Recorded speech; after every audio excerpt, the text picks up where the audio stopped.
Hi, long time no see. We're doing 1 Corinthians 11, which I said I was supposed to do last week and I didn't.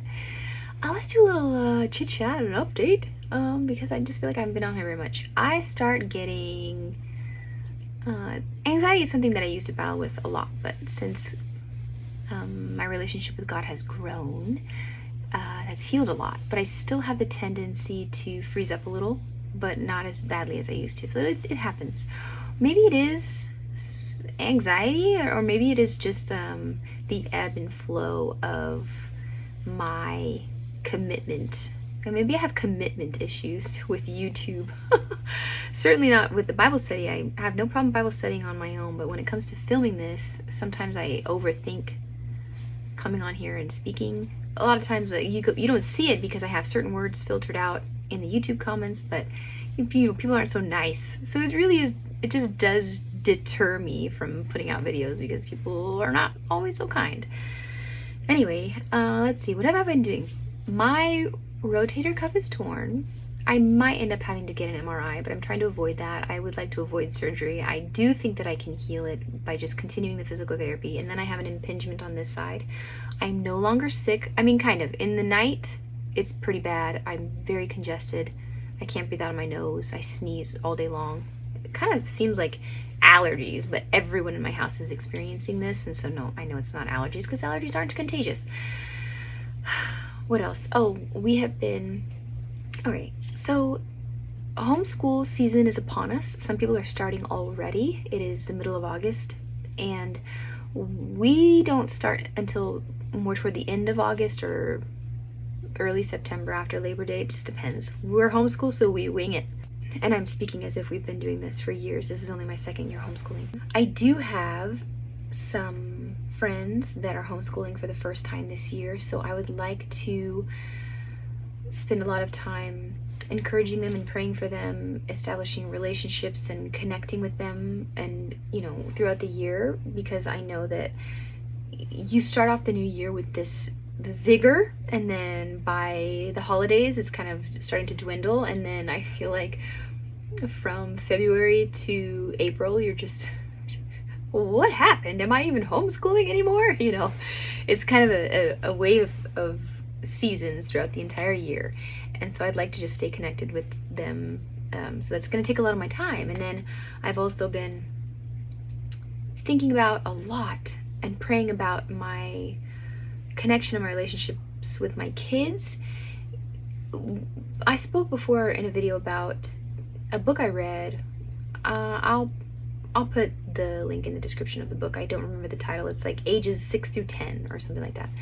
And I'm not saying that I love everything in that book, but a huge point of that book struck a chord with me, and it's about really, once your child reaches age 6, it's kind of like autopilot, and they say ages 6 to 12 is kind of like the forgotten stage of childhood because they're so easy, and that you have poured out so much of yourself from the time they were born until they're 6, and then they can finally, eventually start making their own sandwiches, and they don't need you for so many things, and it's just kind of like you just take a step back and just let them grow. But that isn't at all the approach that you should be taking, especially the ages from 6 to 12, because that's sort of the fundamental years that you will plant seeds and cultivate your relationship with them, so that when they do reach young adulthood, they rely on you and trust you, and you have a really strong connection with them. So my oldest is 6, my second born's about to be 6. They're the same age for a little bit, and it's starting to begin this new season of life because my youngest is 2. Since becoming a mom, I've never not had a baby, and so we're stepping into a completely new season of life that I am having a hard time getting a hold of. There is a lot of freedom for me because they're not so demanding and they don't require so much of me. I'm just gonna have to timestamp when I start the Bible study because this has become a large chat. And if you're here for 1 Corinthians 11, I hope that you've seen the comment written in the top where I have edited and when that study starts. But I just wanted to talk a lot about why I'm starting to have a hard time meeting online, because my priorities have shifted, and there is We've been playing board games. What have we been playing? We played Hi Ho Cheerio, Pick Up Sticks, Count Your Chickens, Noodle Knockout. We played Snakes and Ladders and all kinds of games. We've just been playing a lot of games together and just spending time together. We're going to be going camping and just pouring into my family, and that's my first priority.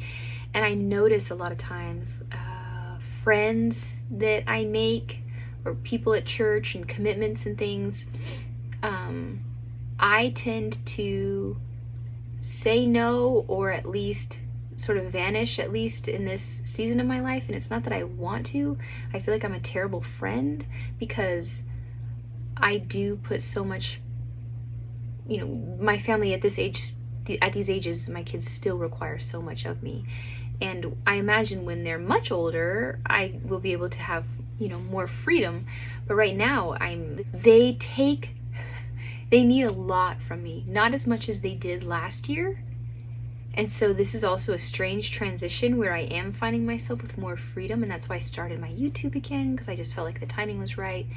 But I'm finding some conviction in this free time that I've had to make these videos. These videos take a while. It doesn't seem like it, right? But they do for me.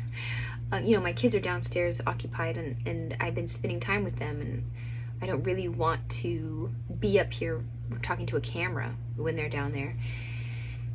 And I do want to still make videos, and then I do want to make real life friends and serve at church in ways. And so I'm not stretched thin right now, but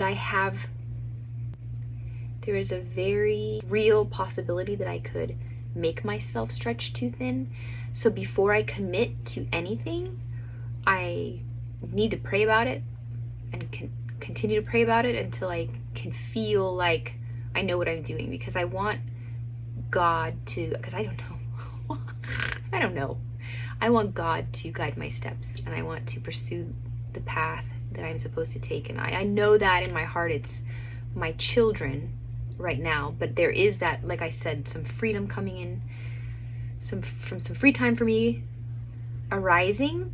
And so in that free time, the commitments that I choose, I feel like there could be a possibility for those commitments to expect more than what I'm able. I only have this much free time, right? And so if I serve at church, I'm afraid that, they're going to ask me to serve some more. But I'm like, I only have this much because this is still a whole lot of what I have going on, right?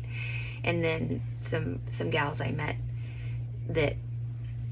with, and now I don't meet with them as much, and I get worried that they think that I don't like them or something. Like, I get really in my head about all kinds of stuff. But it also is because then I was just sick twice in the last month, and then I blew my rotator cuffs, and all these things have been going on, and several other things. My mom had the heart procedure and all this kind of stuff. So I feel like I'm about to sink down into the water again, when in my head it was just above water, and I'm trying to just sort that out. So that's why it's taken me a little bit of time to come back here for 1 Corinthians 11. That was a 9-minute long reason as to why I haven't talked to you guys in a while. The most important thing that you could be doing truly and sincerely is putting your phone down and then just like looking at your kids in the face, going outside and touching grass, like doing real life things, reading them books and spending time with them. Being on your phone and scrolling, I'll get in that I will get in that habit, especially when everyone is sick and everyone's just laying there.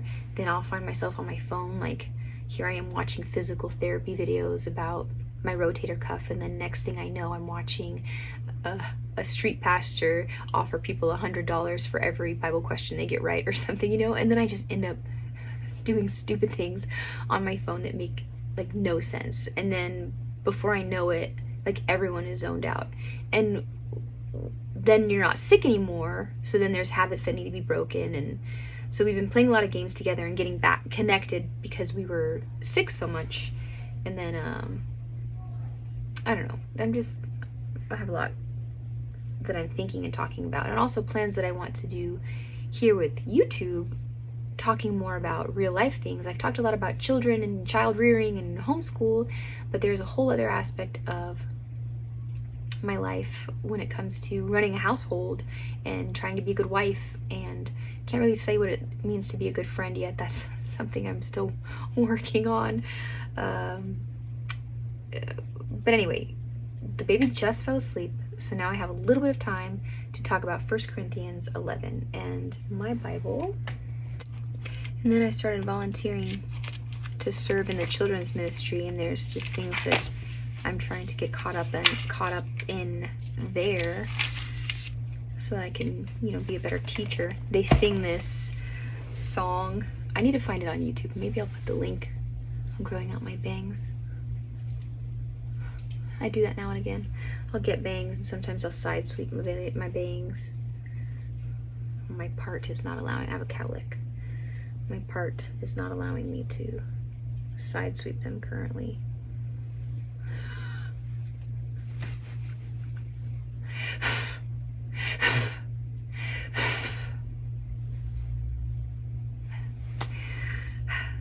What am I talking about?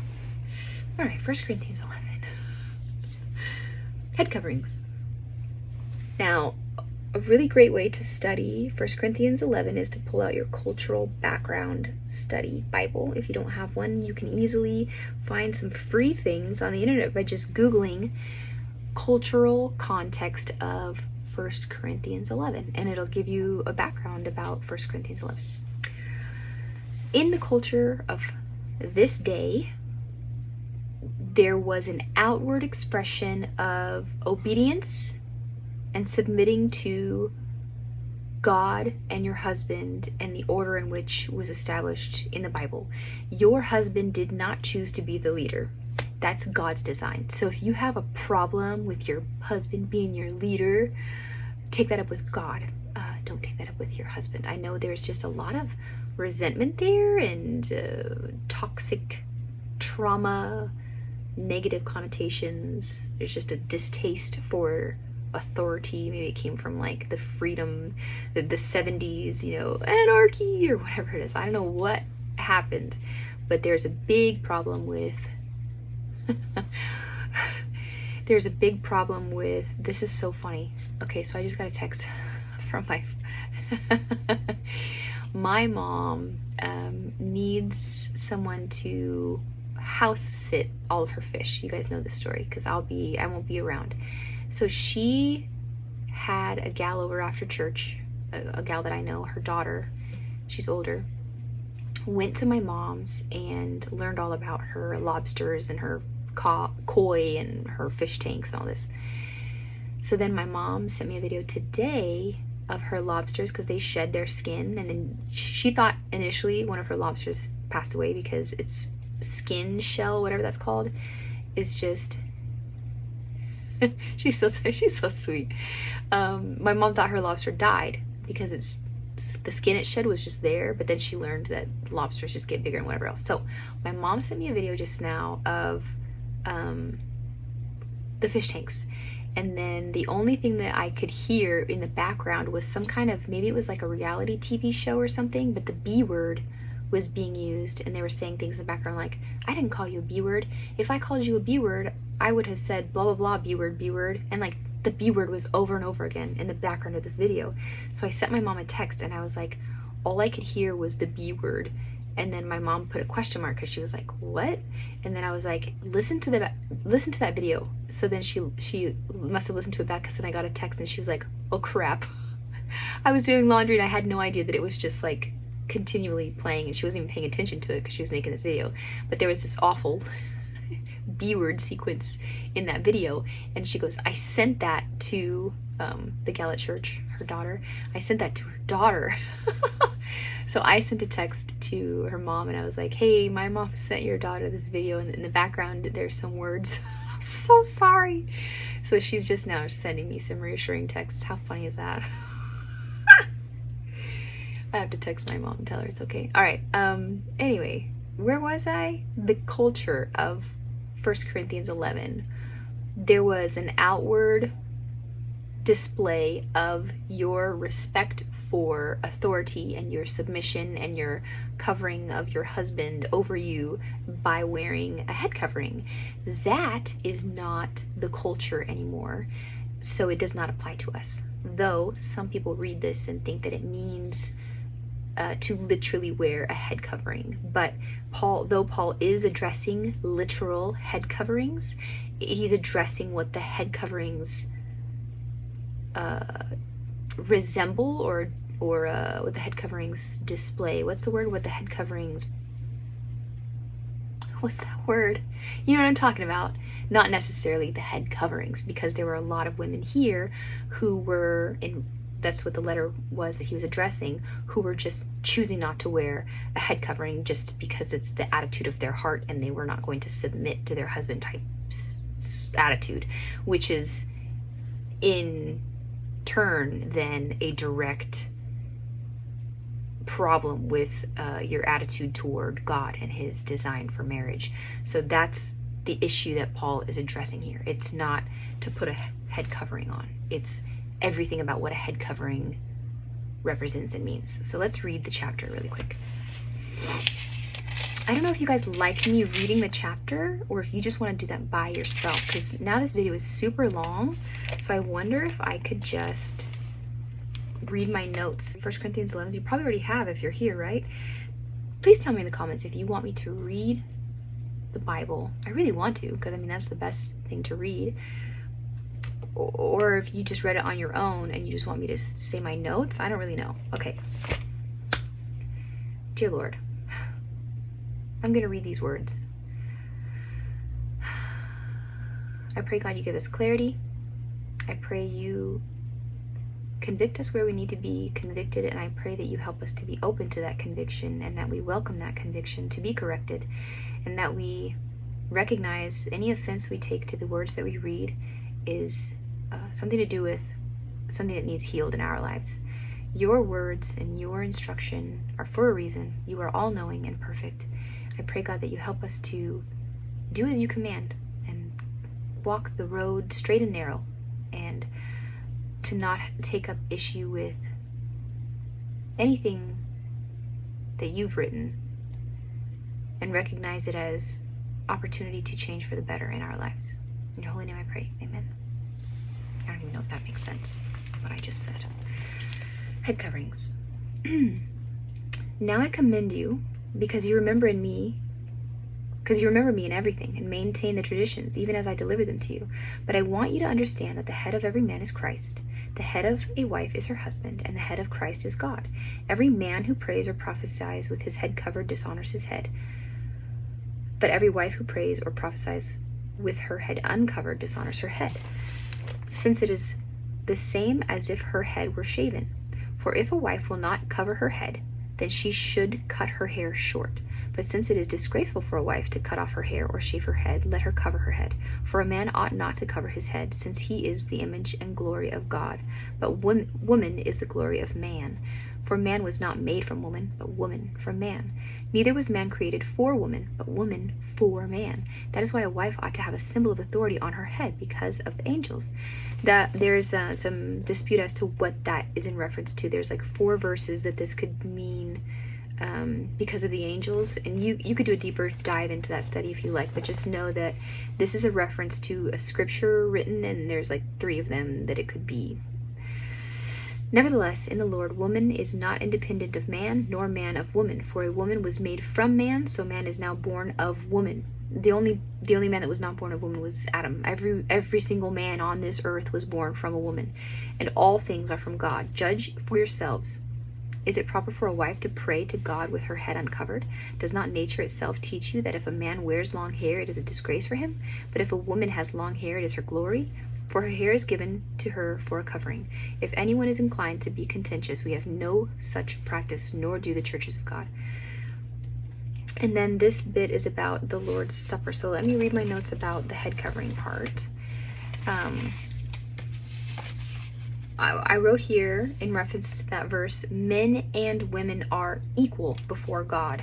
We are equal, but our roles are different. This, in context, is about headship, not intellect or equality or what is it all these feminists want to say nowadays. Okay, listen. Just because your husband is your leader, we are to submit to our husbands, it doesn't mean that he's better than us. How many times in your life have you had a teacher that you felt like you were more educated than, or a boss and you felt like you were more competent than? You are submitting to your boss's authority, even though your boss may not be as capable as you are, but it's you submitting to the role. So even if you feel like you are better than your husband at certain things, or more capable, more competent, I'm able to do the finances better, I'm able this and that and that and the other, that is not what this is talking about. This is talking about submitting to his title, his role as the leader. So could you possibly lead better? Yeah. Yep. But that's not what this is talking about. The Bible, it's not saying that he's better than you. No, you're equal. But this is the role you need to follow, and this is how they are meant to lead. And some men are great leaders, and some men are not great leaders. And so if you're sitting there with a husband that you feel like is not a great leader, pray for him. If you're not married yet, probably prioritize that as get to know his role. And how do you tell if he's a good leader? Is he following Christ? Oh, that's a good point too. Jesus, God the Father and the Holy Spirit, the Trinity is God. They are co-equal, right? But Jesus still submits to God the Father.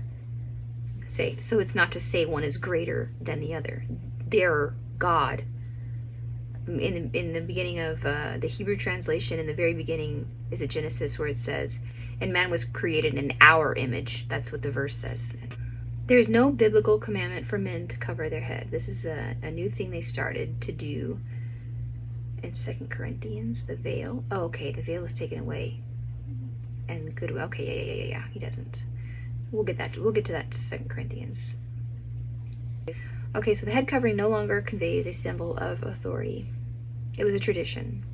And that tradition made a statement. And because that tradition is no longer in place, then these words do not apply to us today. If you read it differently, let the Holy Spirit convict you. If you're sitting there wearing a head covering when you pray, more power to you. Do whatever you want. But it is not right for you to tell someone else they have to, or to say it as if it's a blanket statement that all women should be covered. That's just not true.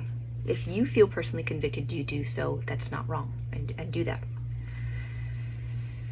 Because tradition is not a command. And what the whole thing addresses is the issue behind the head covering, and that is the headship and the roles that we follow. So Paul was addressing an attitude to submit to God's order in marriage, and in that culture it was expressed in head covering. And these women's refusal to wear their head covering revealed their heart attitude.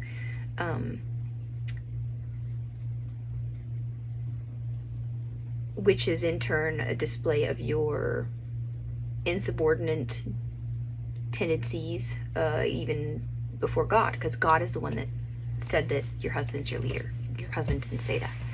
So when you are refusing to submit to your husband, you're basically refusing what God tells you to do. All right, let's see.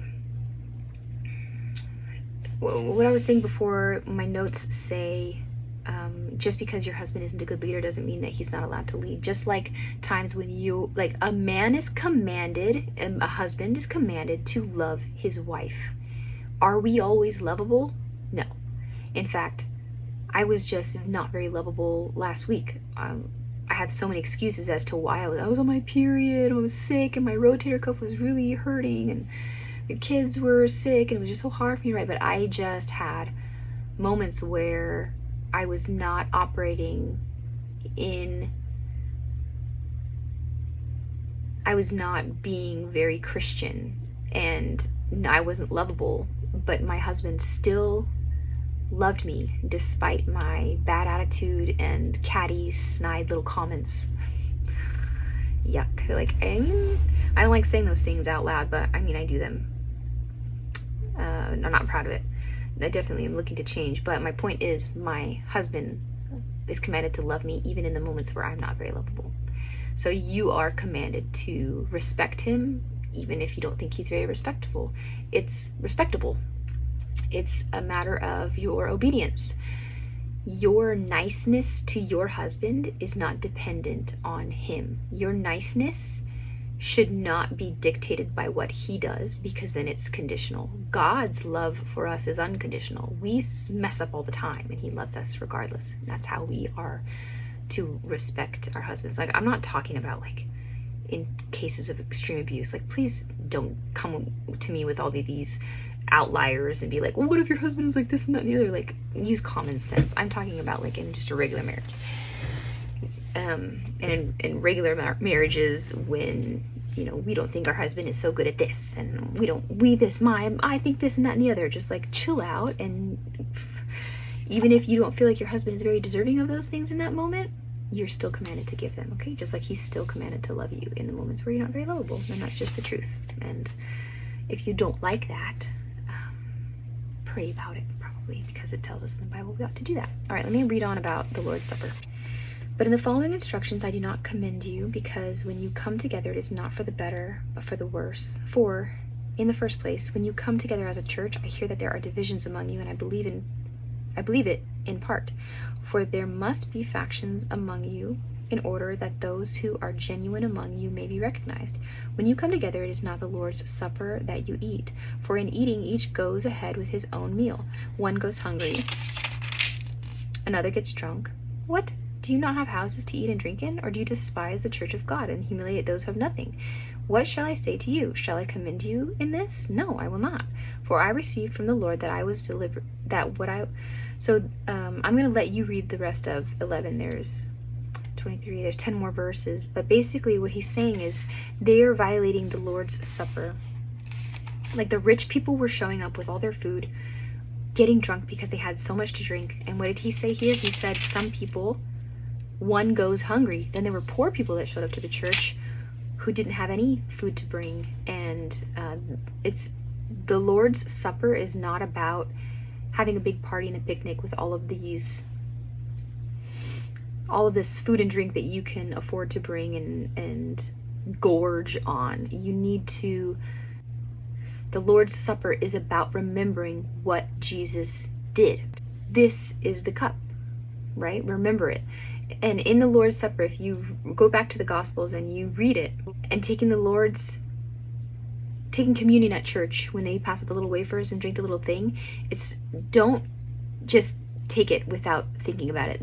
This is intended to be a very thoughtful self-reflection where you acknowledge what Jesus did for you and acknowledge he is coming back.